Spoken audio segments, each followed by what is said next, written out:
In the skeletal system, endogenous cannabinoids actively stimulate osteoblasts to build new bone matrix and inhibit the cells that tear it down. But using cannabinoids for skeletal therapy hits an immediate bottleneck, the central nervous system. Most cannabinoid drugs target the CB1 receptor, causing heavy psychotropic side effects. To isolate the bone healing properties, researchers focus on the CB2 receptor. Located in the peripheral tissues and immune system, CB2 activation repairs bone without affecting the brain. At Hebrew University, the origin of the HU series of synthetic molecules, researchers engineered cannabinoids designed to hit this CB2 target while leaving CB1 alone. Two notable outputs from this research are the synthetic sibling molecules HU-308 and HU-433. Isolating CB2 activation is the only path to creating viable, non-psychotropic cannabinoid therapies for diseases like osteoporosis. To test these compounds, researchers use the ovariectomized, or OVX, mouse model. This is the gold standard preclinical test for osteoporosis and bone loss. Removing the ovaries halts estrogen production, which induces severe trabecular bone loss over a 6-week period. This chart displays bone volume density.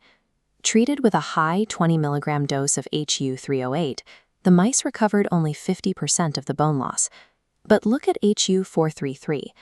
Under identical conditions, a dose of just 0.2 mg almost completely rescues the bone mass. A 100-fold decrease in dosage, yielding double the biological rescue.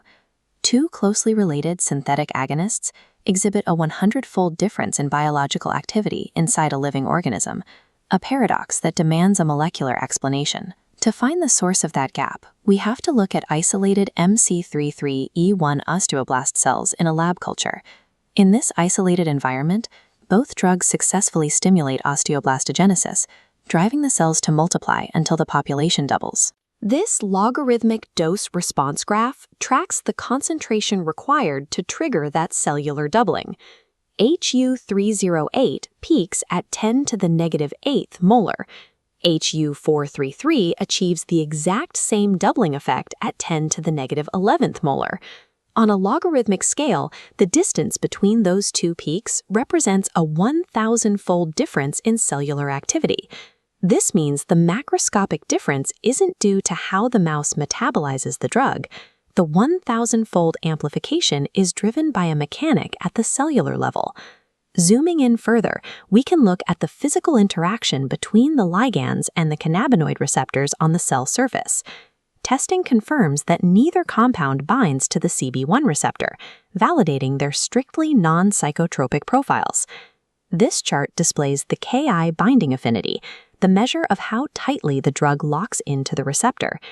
HU-308 binds with an affinity of 22.7 nanomolar. HU-433 shows a slightly tighter fit, binding at 12.2 nanomolar. That is roughly a 2-fold increase in binding strength for HU-433.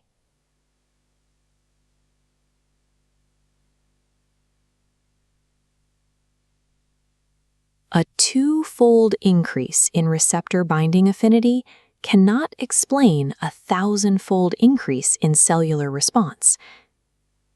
The fit of HU-433 is triggering a significant signal amplification once it is attached. The cause of that amplification is found in the atomic architecture of the HU series. This is the 2D chemical structure of the HU bicyclic ring system. Carbon atoms 3, 4, and 6 are stereocenters, points where the 3D arrangement of atoms can vary. The baseline drug, HU-308, uses a 3s, 4s configuration. But HU-433 shifts this geometry to the 3r, 4r, 6r diastereomer configuration. This minor stereochemical shift in the bicyclic ring system drives the entire 1,000-fold difference in cellular activity. In 3 dimensions, this bicyclic ring system is highly rigid, particularly at the interconnected bridgeheads at positions 4 and 6. Because of these bridgehead constraints, several theoretical configurations physically cannot exist. The atoms would collide and the structure would fail due to physical tension. Synthesizing the specific stable geometry of HU-433 begins with the esterification of negative mertenol. A critical step follows, the reduction of 4-oxomertenyl pivolate. This must be strictly controlled. This reduction explicitly forces an equatorial hydroxyl substitution, a move designed to minimize steric hindrance at the dimethyl bridge. Achieving the potent 3R, 4R, 6R geometry requires an exact synthetic pathway designed to overcome this molecular steric hindrance. So, how does the 3R, 4R, 6R atomic geometry convert a 2x binding affinity into a 1000x cellular response? HU-433 triggers a highly efficient functional conformation once it binds. This sudden shape change releases an extensive cascading intracellular signal wave. This is efficacy decoupling. It is a pharmacodynamic state where receptor binding affinity is no longer a linear predictor of biological potency. This nonlinear scaling unlocks the ability to use microdoses, as low as 0.2 milligrams per kilogram, and still achieve a high biological response.